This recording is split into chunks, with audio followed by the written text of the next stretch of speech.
we're ready to start our first panel. It's called Global Supply, Local Demand, Total Change. Now, what do we mean by that? Let's start with the obvious. The COVID-19 pandemic has had a tremendous impact on the global fashion industry. It's crippled the supply chain, and it's also pointed towards the fragility of the global fashion trade. Actually, it's also put an end to fashion people being notoriously well-heeled and well-traveled. So to kick off this panel, I'd like to do a quick introduction round, and I'd also like to ask you guys, when's the last time that you traveled for work and where did you go to? And of course, I'm going to start with the ladies. Joining us via video link are Mariska Schennink and Carina Porot. I'm hoping to pronounce the name correctly, but you guys know best who you are and what you do. So Carina, why don't you get a head start? With pleasure. Hi, everyone. My name is Carina Porot. I'm the Global Head of Sustainability and CSR for MCM Worldwide, the fashion brand, as well as Managing Director for the X Foundation, which is in a bit of a different industry. It's not fashion, it's more gold, but nevertheless, it comes with sustainability as well. And the last time I traveled for fashion, for business was in, I need to really think hard, March 2020, right before the lockdown. So I went to one of our offices in Berlin. That's not far, but it's something. Thanks for sharing that with us. Mariska, what about you? Hi, good morning, everyone. My name is Mariska Schennink, and I am responsible for sustainability within the organization of EK Euretco Fashion. And it is a large retail service organization based in mainly Bielefeld in Germany, as well as in the Netherlands. And we are helping independent fashion retailers with all kinds of services. And where did you last travel to for work? Yeah, I have to think hardly. I think it was in the beginning of 2019 to Italy. All right, well, that's been quite a while, right? You're probably missing it. Absolutely, absolutely. Thank you, Mariska. Okay, then, so very warm welcome in the studio as well. Andreas, Bothe, good to have you here. Christopher Veit as well. Why don't we start with you, Andreas? Yeah, thanks, Alex. My name is Andreas Bothe. I'm the head of CSR and Sustainability Management at Bay City Textilhandels GmbH, which is a family-owned business working as an importer for textile and garments close to Hamburg in the north part of Germany. And with my team there and in our offices worldwide, we're looking after that sustainability issues we're focusing at the moment. And when I think about my last travel, it was actually in the beginning of 2020, January, beginning of February. I was just slipping through the whole COVID issues when I came back from Bangladesh. That was really my last time. So I'm super excited to be here in the studio because actually this is my first travel, business travel since then. Brilliant, thank you. Christopher, what about you? Hi, I'm a third-generation family-owned business manager together with my father.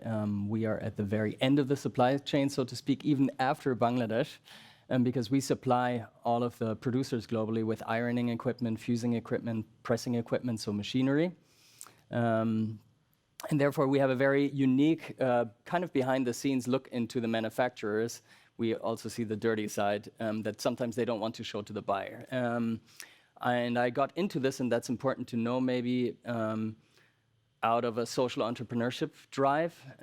I was working in development aid as a consultant for the European Union before I joined the family business, trying to improve working conditions in Asia.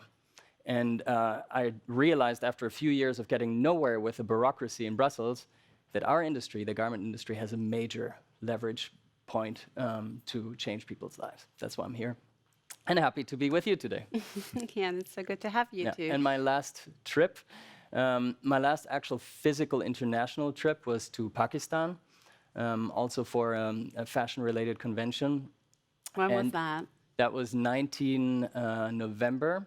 But in 2020, at the beginning of COVID, I had already in March packed my bags for Bangladesh And on the day of my trip, before driving to the airport, they canceled the possibility of going. So very similar to you. Yeah. Right on. Well, I guess what we can see is that really COVID has been affecting our business and every single one of us. So let's dive in. Maybe Mariska, what would you say during the last 1.5 years, what have been the biggest pain points in the industry? Oh, I think there are a lot of big pain points, but one of them is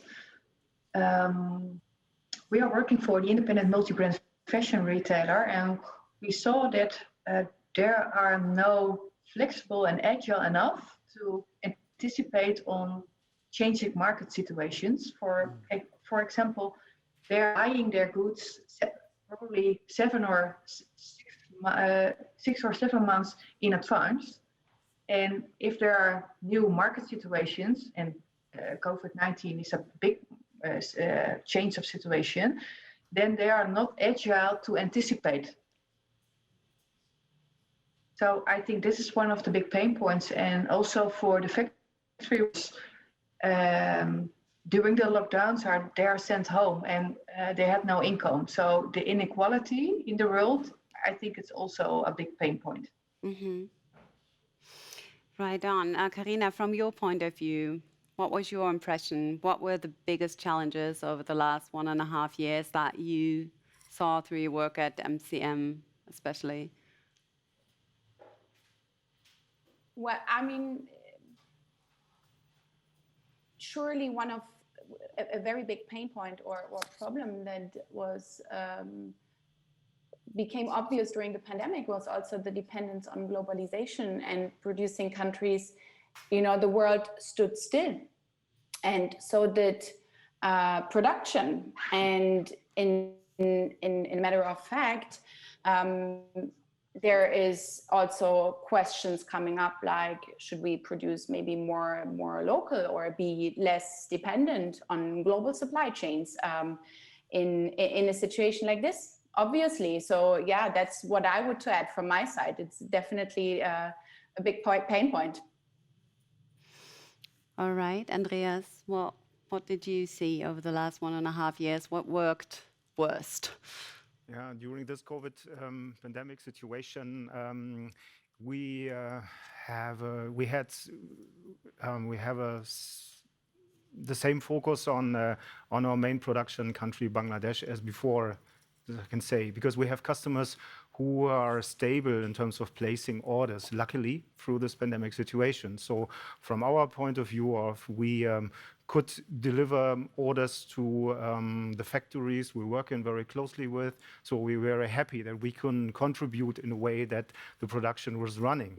But of course, we have seen that a lot of production places went down, and as it was said before, they sent home the people without anything in hand. So it was really sad to see. So even they're not prepared for this pandemic situation. So we established in cooperation with the DEG some helping projects to at least have some help regarding this COVID prevention in terms of hygienic and things like that.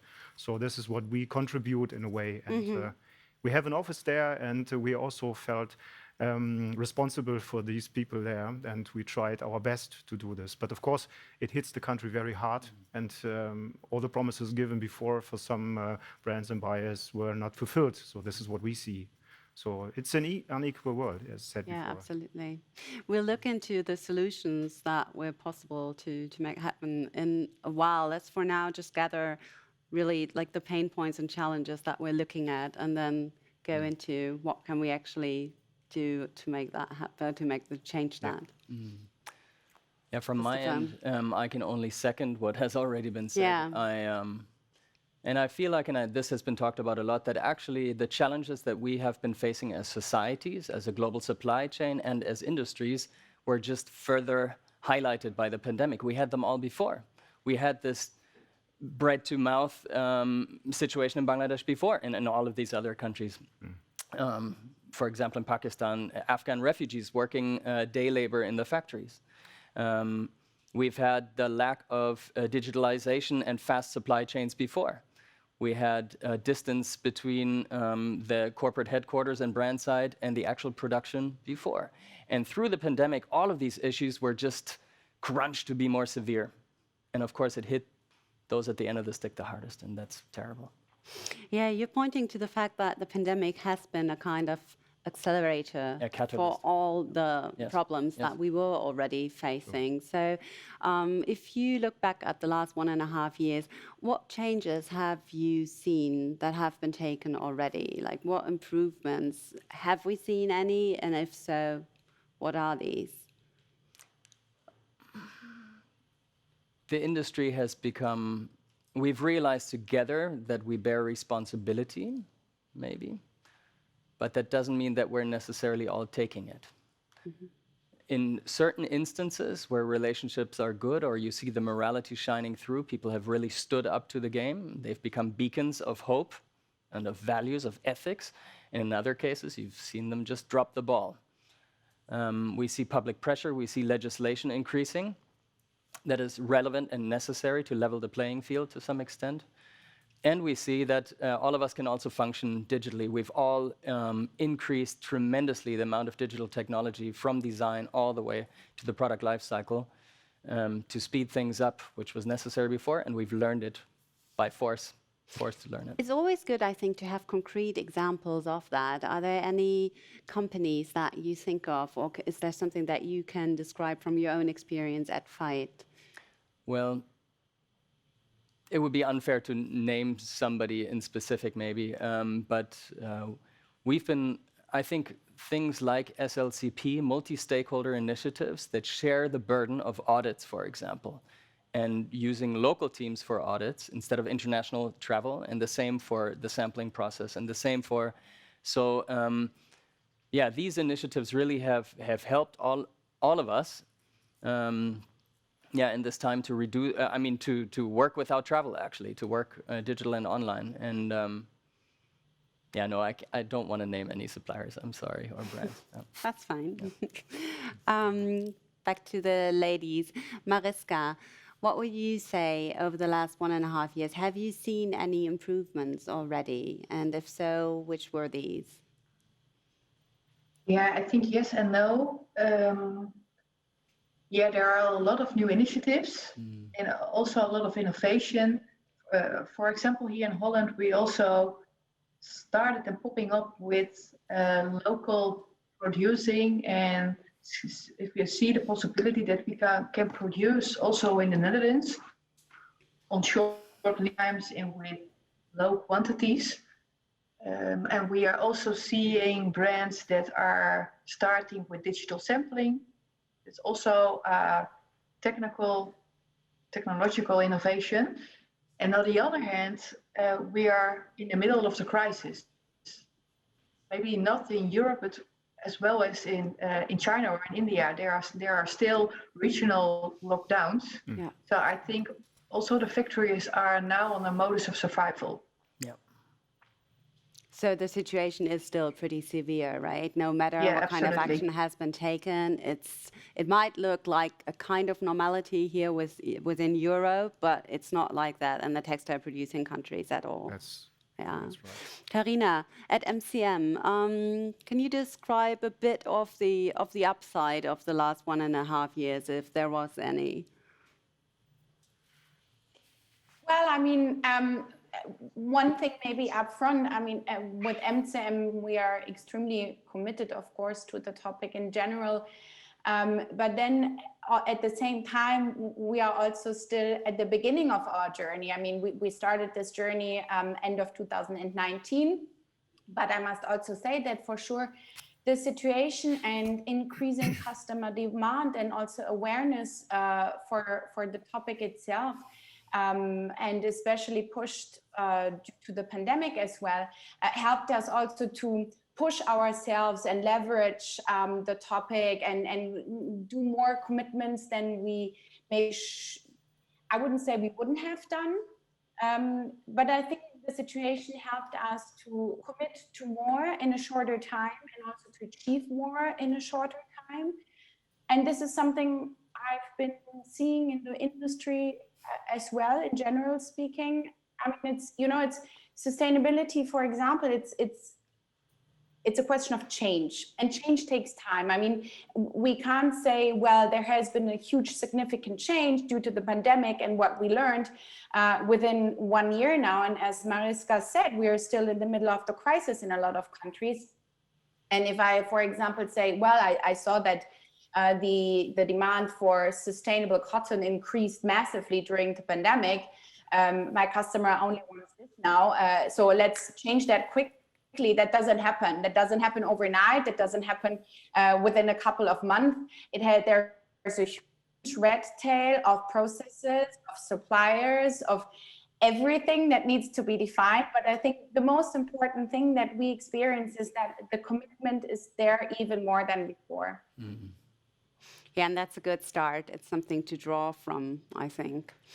Andreas, you provide support towards all aspects of the supply chain. Now, if you look back at the last 12 and more months, have you seen any positive changes? Have you been able to advise on positive changes for your clients? What we can see is that this is a full vulnerable supply chain, from the chain stores, from the shops here in Germany, until the production places in countries like Bangladesh. So this is very vulnerable. So what we see is that we wanted to do what we can do, what is possible in terms of our support with our local team there. So we have looking for some projects where we can do some trainings, give some support to the factories. And, with all this audits and initiatives before, some issues were there, but they were not really properly audited or addressed, like hygienic conditions in the factories. There's a washroom, but there's very often no soap, nothing there. Even disinfect was not available there. So we had some trainings with the local team. They do a tremendous job. They've been to the factories, they explained everything, and they provided some easy things like disinfects and some slippers to enter the washroom properly, and to make this more conscious, to make this this was kind of education to them as well. And therefore this was really appreciated by the factories, and we're going at the moment to expand this program, because the COVID issue is not over yet. As said before, we may have the feeling that it's over, but it still started. In Bangladesh, there's a lockdown until the 14th of July. There's a strict lockdown, and it's not possible to do. And if you look at countries like Bangladesh, there are 85% working in the informal sector. So there's no support there. The government can give some bit of rice and some taka, but this is nothing compared to what we have seen here. So the suffering is going on, and the pandemic is not over yet. So we have still keep our support with that countries. Have you been able to tackle the issue of social welfare, or being able to pay people their loans? Is that something that you were also able to deal with? Yeah, that's a very critical point. So we do what we can by providing orders to them as much as we can, and we want to pay, of course, a fair price. It's something which we have to do with our customers as well, to find out the right price situation. Well, Christopher will surely point it out. But yeah, it is an issue. We try what we can do in terms of support. We can, in terms of giving orders, placing orders with the factories, with our partners, which we have, as good as we can. Right. And Christopher, you're right to chime in there. Go ahead. Thank you. I find it very admirable, and I absolutely support, and I think it's great what you are doing with your team, Andreas, and the people that are working with the heart in those countries to actually support livelihoods, as well as do business. But, and I'm not speaking about you, but we have seen a decrease in purchasing prices through the pandemic, over 10% on average in Bangladesh. And that really hurts. That really hurts. And so often, and this is nobody's specific fault, maybe it's the system's problem, yeah? So often, now that profit crunch exists here in the West, on brand side, on retail side, we just keep passing the buck down to the most vulnerable player in the field. And here we really need change. We really need change. We need transparency, and we need to look at pricing models. Maybe we can come to that later. But there's a lot of positive things to be said, but that's the basics, right? How much do we pay for a ready-made garment, made for us, made organic, made certified? How much does the worker get? Can he feed a family from that? Mm-hmm. Yeah, I think that's quite an important point. Let's come back to that later. All of you have mentioned the idea of international demand, global demand versus a more local demand. So maybe we can talk about the implications of that as well. COVID has kind of produced the situation that the supply chains have been crippled, and we've also seen the demand go down a bit, and people have started to consider if local production couldn't be an answer as well, too. So, Carina, can you comment on that idea? Is local production, is that a solution for the problems that we're facing? Well, I mean, if I would come back to the comment I made earlier about that, a big pain point was surely the fact that globalization hit us also hard when you think about lockdowns everywhere and countries standing still, raising the questions of producing local. I think it's a difficult question, which should first discuss if the consumer would be willing to pay more in the future for his clothes. Because if we talk about production in countries like, for example, Germany or Switzerland, the costs are so high that fashion might become maybe unaffordable for a lot of people. And yes, for sure, I mean, local production saves transportation, it saves in emission, it stimulates the local economy itself. But then we are falling back to the question, what happens to the people that are working in India and Bangladesh for the fashion industry? I mean, how would we they will make look their into that living? later, because I think that's an important aspect. But for now, let's consider what could be relevant and interesting about the concept of producing locally. You've said it's absolutely going to drive up the prices, but yes, it has something on the pro side as well. So maybe for now, let's focus on that and go to the cons a bit later. Yeah, for sure. I mean, what I just said, I think if we think about the sustainability itself, it saves a lot in transportation and emissions. I don't have to ship, my raw materials and products all around the world from A to Z. And yes, I would stimulate the local economy for sure. I would say that would be definitely pro side. Mm-hmm. Mariska, what do you think? Okay, I think there is not one solution for becoming more sustainable, but producing local could be one of them. And I'm definitely, I think this is one of the great challenges if we are able to have production in a shorter lead time on a high quality level as well as in a sustainable way. Then we can more produce on demand rather than using a push strategy. So I think local production can be interesting. Even it's an illusion to think that 100% of the whole production is made in Europe, and all of them is not even more in China or in India or in Bangladesh, but it can be both. But I think there is a challenge that we are able to have shorter lead times and also on a high quality and sustainable living and also with living wages. So I think this is necessary also for the retailers that they are becoming more agile. So we can more predict demand and we can produce what we need instead of producing a lot and we have unsold stocks. Right. Thank you. Andreas, what do you think? First of all, I think I really appreciate all the sustainable brands coming up in Europe, not just only in Germany. I think so. This is something which is very good to the value of the garments. And Christopher pointed it out already. So there is for me personally, there's a missing value in the garment because it's made by people and made by hand. It's individual garment, even in Bangladesh with 4,000 to 5,000 people are working in the industry. They do everything by hand, right? So it's already handmade even there. So, but we have to see the business model. And from our perspective, we're focusing on big quantities, and we try our best to put more sustainability in this production areas, in this production fields, right?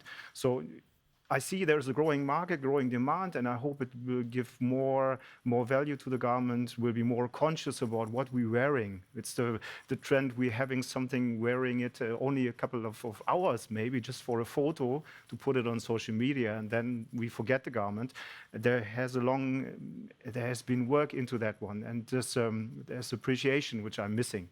So, I mean, that's one of the reasons why we're not aware of the suffering of the people, because production is so removed from our everyday reality, speaking, sitting here in the web studio in Frankfurt, Germany, or even within Europe, you have no idea as a customer of what's really going on. So I think that's one ambition of local production, or one prerogative that we could get there, that we would actually know what we're wearing, and it would rise the value of fashion and clothing. Therefore, I really appreciate this transparency, what we see at the moment, that we're giving the people the opportunity to look behind the scene, to see where everything is being produced. There are people behind it, and they are doing it every day, and they make their living out of it. So it's very tough and a very hard job they have to fulfill.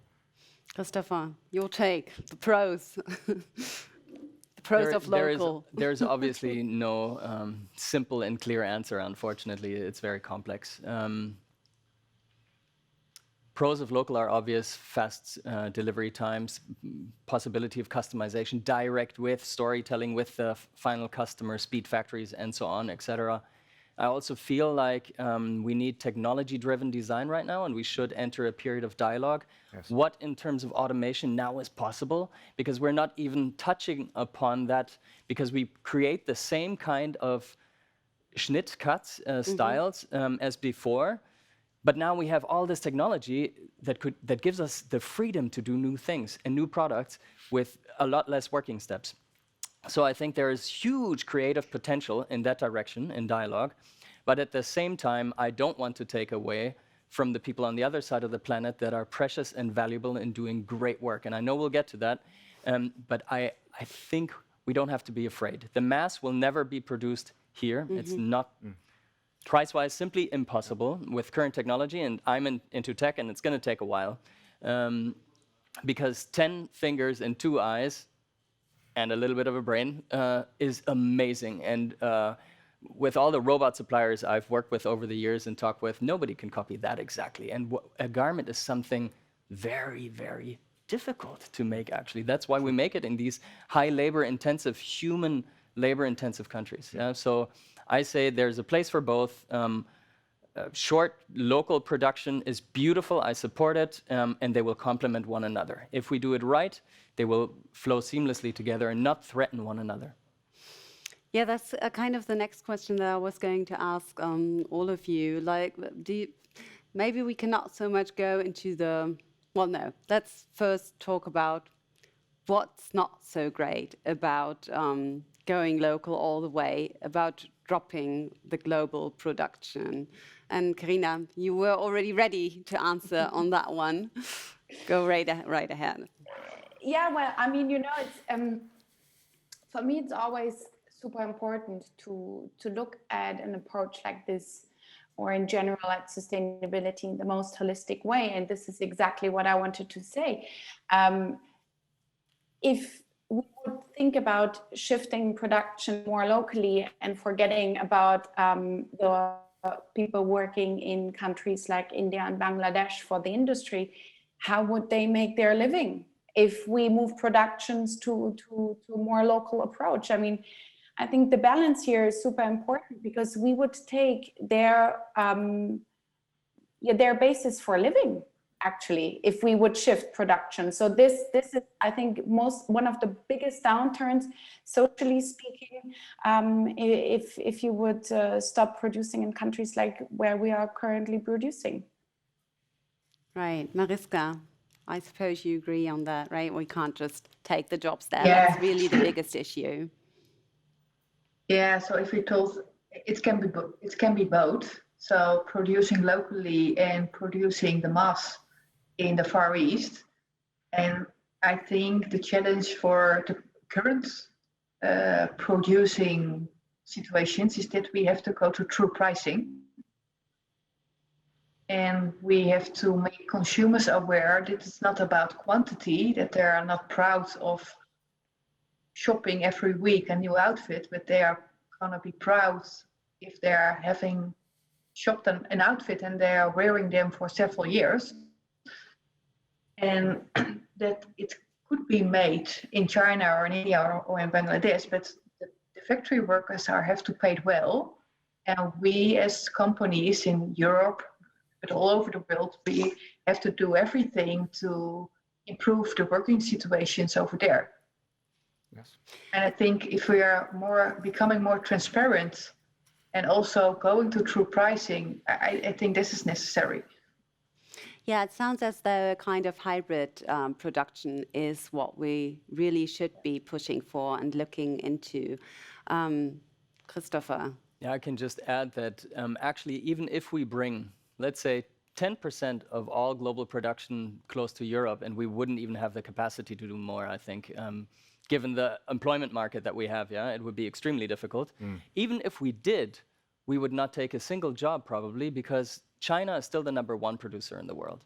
And the garment factory comes right after agriculture, the garment industry comes right after agriculture, and then they move to other value-added products. And in China, there is still massive growth. There is still plenty of job opportunities near the urban centers and so on. So I don't think this move out of, we supply all around the world, and we see COVID has stabilized some people in China, but a lot of people want to move out of China, especially at the beginning of the COVID crisis. We all saw the supply chain interrupted there. So we see a move towards Vietnam. We see a further move towards Bangladesh still, and it will continue. So those 10% from China are not going to actually hurt China, and they would really benefit Europe if we did it the right ways. And it wouldn't hurt Bangladesh or Pakistan either. Right. So I think there's potential without losing a single job in the near term, unless we fully automate, but that's still some years away. You mentioned technology as one of the key aspects where we can really move forward. I gather that you think we can push the envelope on technology, promoting sustainability, start that out here, and then implement it in the textile producing countries. Is that right? Yes, but we shouldn't do it alone. And my biggest problem with all of these wonderful circularity conferences with the sustainability world in Europe and the US is that we don't engage in dialogue the production side. We nearly never at these events, I'm missing my Bangladeshi and Pakistani and Chinese friends. I'm missing them here because they belong at the table. So yes, we should innovate, we should try out things here, try them there, but we are not the savior of the world. We save the world altogether. And that supply chain needs to be a chain of partnership and not of you feed me, I feed you. We're economic partners only. And I think that would be the key to true transformation, is bring them on board. So my challenge actually, because now we're doing virtual events, is why not expand the scope of our dialogue? Yeah, absolutely. Sorry for drifting a bit off point, but this is, for me, it's a heart issue. They want to be involved in this conversation. Well, and they have to and be. they have solutions also. They have ideas also. It's not first world versus second world, third world, Exactly. but we're all at the same table, as you just said it. Andreas. This is an important point Christopher pointed out. They want to. And give you an example, when we started 2015, 2016 with that kind of sustainability, chemical management in the factory, they were saying, oh, we have to buy this expensive dye stuffs from European countries. This is not going to work. So the price is really increasing dramatically. And we did this step by step by involving the people. We're showing some good results, some positive impacts. And then this is what you said. They come up with their own ideas. And this is the perfect situation situation, that they know their conditions, they know what they're capable. And with some support, some help from here, we can do a shift and we can change things together in these countries. And now if you go to countries like Bangladesh, you find the best dyeing facilities there, which you can find in terms of technique, in terms of usage, and they really want to move forward. They're now coming and asking us, hey, what else can we do? What else is the issue? Where can I do more? What I can do even better to not just, of course, save the environment, but also protect the business, what they do. They see the shifts going on and they have good ideas, and it's worth to listen to them, to make things together, to really cooperate in this field. Yeah, so it's a bit of Western arrogance that we really need to shed to move forward boldly, right? This is not the time anymore. Just say, go there and say you have to do this and this and this without listening and then go away. This hasn't been worked out in the past. There are a lot of evidences, but you can see here with so many initiatives going on at the moment, really can work together and we could really make a shift there in production places. You've addressed the issue of pricing earlier, all of you. Now, if we're looking at a combined effort between the textile producing countries and ourselves here, what action do you think needs to be taken? What can be taken? And are we already seeing any steps towards a better future there? I'm going to start with Carina and Mariska. And Carina, what do you say? Well, I think, yes, I mean, we need to really join forces here. We really need to level up our game, I would say. And I agree. I mean, we would really need to take people more on the table who are directly involved in the supply chain. I mean, it's nice that we discuss here today, and I really appreciate that. But yes, we should give the other side of the supply chain a much bigger voice, very frankly speaking, and integrate them more in the processes and look at it more holistic perspective. I very much like to say that if sustainability is lived right, a position like me shouldn't be necessary. That's the first thing. Because it's integrated in all parts of thinking and behavior and operations. Right. Mariska, what do you say? Yeah, I think sustainability can only be succeed if we are working together. And it's also true that it is not the news reality that we are going to producing countries and we are telling what to do, but they have also a very big level of knowledge. So we have to see how we can work together inside our own company, but also with our partners and also with NGOs, so that we can speed up the level of sustainability. What do you say here in the studio? Who wants to go first? So I would say that for us, the sustainability issue is really the new normal, actually. We see a lot of customer demand asking for sustainable impact, sustainable products, and we are ready to serve this in a way together with our factories. But we also see that it's not just we reach that level of sustainability, even sustainable products, we have to move on. So it was mentioned by Christopher earlier, the circularity issue is coming next to us. This is what I see, what we see as a importing company, and we only can solve this issue by looking in the production, looking very much not just in the product, also in the production sites, and then we need to move on in a way that we really need to close the circle even when the garment has been produced. Therefore, we're working on that kind of collections and really looking forward to find solutions here to closing the loops. What will happen with the garments after use? And this is something we see especially coming up on us next. Yeah, we have an entire panel dedicated to circular economy and cradle to cradle, because that's obviously quite important. So we'll take some time to look into that in more detail, yes. You actually asked about price. Yes, I did. I think it's so funny. Answer. Everyone was kind of shying away which from I concrete fully answers. understand, because if you're working for a buying house or you're working for brand side, it's a very tricky topic. And I, as somewhat of an outsider, maybe can say that there might be a third possibility. I mean, I would love to see sustainability clearly linked to purchasing behaviors. If even just those two departments in the bigger buying houses work together, much would be different than it is today. Yeah. But sustainable finance has a chance, a huge chance, of bridging that gap. Yeah? So in order to have a wonderful green, fair factory, you need to invest in state-of-the-art equipment, you need air conditioning, lighting, and so on. And we here in Europe and the West have interest rates, we have cheap money. All of the big brands, everybody has cheap money here. Not everybody, but the companies do. And over there, interest rates are over 7% in all of these countries. If we can work together to bridge that, just the interest gap, you could even make money by giving loans for sustainable investments in the production sites. And that would significantly support and help those who have that drive to become green or fair and clean.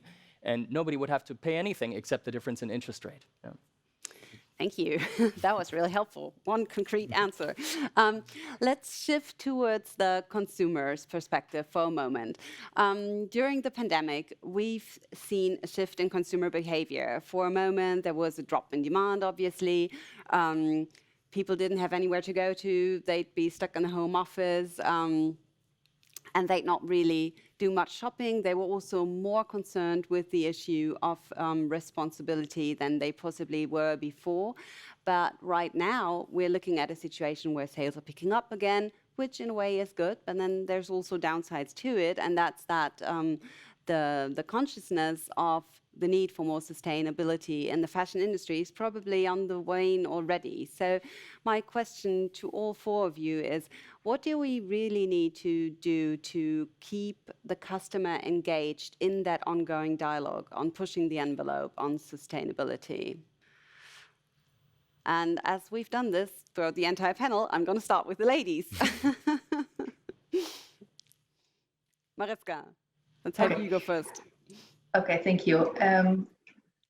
I think it's always start with increasing the awareness, and also the consumer is the key. So if we are, I think there is a role for also for all the shop advisors in the shops that are in direct contact with the consumers, that they are helping them to make better choices. So I think we have to realize also the bubble we are in, and sometimes we have to step out on our sustainable bubble and go back to the reality that there is an increasing demand of sustainability, but also it's attractive for people to go back to their old normal and go back to the comfort zone and maximizing profit. So we need, research shows us that we need 25% to go to the tipping point to really go to a new economy.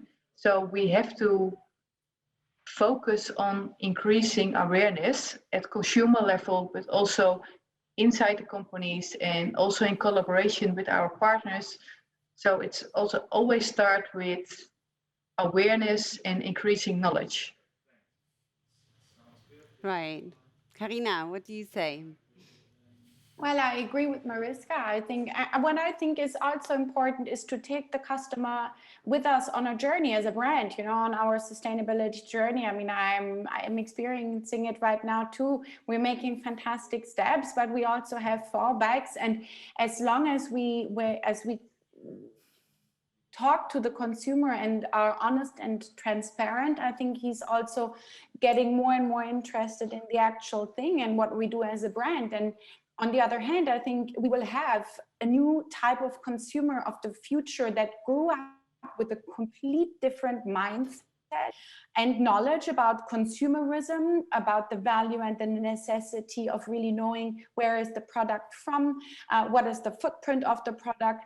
That is on one hand, and then on the other hand, the way a consumer is going to buy, is going to rent or swap and resell his products will change too. And that is something where we as an industry also need to start acting now, because this consumer is going to be the purchasing power of tomorrow rather sooner than later. Thank you. We're kind of running out of time, so quick statements from Andreas and Christopher. Well, as said before by Mariska, so we have to invite the customers on our journey to show them where the garments are coming from. We are strongly supporting the step process, certification process of the factories in our countries to make them able to show where the supply chain is really behind what is inside the garment. So we're there, and we have set up the factories, and we are inviting the customers to look more into details of where the garment is coming from. Not afraid of having any answers on that. My time is nearly up. I'll be very fast. I think we need to level the playing field and be more honest and open, fully transparent, not just tell nice stories, which is great, but we know what's in our food, but we don't know what's in a fully cotton organic t-shirt, 100 chemicals. Yeah, that's what we need. More education is key. All four of you, thanks so much for joining me here today. It's been a pleasure having you here. I'm now handing over to Max Gilgenmann for our second panel. Max Gilgenmann tackles sustainability from different angles as the content director of Messe Frankfurt's Hub for Fashion, Sustainability and Innovation. And he will host the panel by Grüner Knopf and GITS Deutsche Gesellschaft für internationale Zusammenarbeit, which is dedicated to same goals, different systems, how transparency triggers responsibility. I'll see you there.